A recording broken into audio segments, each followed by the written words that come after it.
Hello everyone, আসসালামু আলাইকুম। কেমন আছেন সবাই? আশা করি অনেক ভালো আছেন। আমি আল্লাহর রহমতে অনেক ভালো আছি। তো আজকে আমি আপনাদের সাথে আমার আরেকটি নিউ ব্লগ ভিডিও শেয়ার করবো। সেটি হলো, দেখেন আমি এখানে জবা ফুল, কারি পাতা, জবা ফুলের পাতা, তুলসী পাতা আর এখানে অ্যালোভেরা নিয়ে নিয়েছি।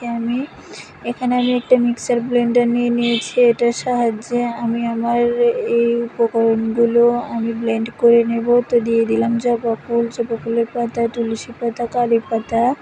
আমি মেথিটা নিতে ভুলে গেছিলাম, আপনারা চাইলে মেথিটাও দিতে পারেন। তো দিয়ে দিলাম অ্যালোভেরাটা, দিয়ে এবার আমি ভালোভাবে ব্লেন্ড করে নেব।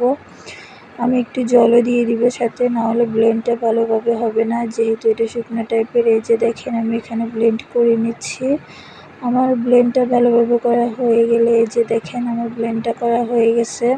আসলে এটা চুল পড়া কমাতে, চুলের গোড়া শক্ত করে, যাদের চুল একবারে ঝরে যাচ্ছে তারা এটা ইউজ করতে পারেন। চুল পড়া কমে যাবে, নতুন চুল গজাবে, চুলের গোড়া মজবুত করবে। তো এই যে দেখেন আমি একটা বাটিতে নিয়ে নিলাম। পরে আমি টক দই, ডিম, আমার তৈরি করা অর্গানিক হেয়ার অয়েলটা নিয়ে নিয়েছি। আপনারা এখানে অবশ্যই লেবুটা নেবেন। আমার লেবুটা শেষ হয়ে গেছে, তাই আমি দিতে পারি নাই। তো আমি এখানে ডিমটা ভেঙে দিলাম। ডিমটা ভেঙে দেওয়ার পর আপনারা চাইলে লালাও দিতে পারেন, আবার কুসুমও দিতে পারেন। আমি পুরোটা দিয়ে দিচ্ছি। তো এখানে আমি দিয়ে দিলাম টক দইটা 3 টেবিল চামচের মতন।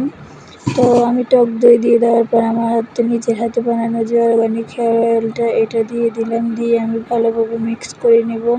মিক্স করে নেওয়ার পর আমি এটা আমার মাথার তালুতে ভালোভাবে লাগাবো। লাগানোর পর আমি 30 থেকে 40 মিনিট রেখে আমি শ্যাম্পু করে ফেলবো। আসলে এটা এতটা ভালো যে মানে চুলের জন্য অনেক বেস্ট। যারা জবা ফুলের পাতা যে ইউজ করে তারাই জানে এটা কতটা কার্যকর। তো আমার ভিডিওটি যদি ভালো লেগে থাকে আমার চ্যানেলটি সাবস্ক্রাইব করে, লাইক, কমেন্ট, শেয়ার করে আমার চ্যানেলের পাশে থাকবেন। আসসালামু আলাইকুম সবাইকে।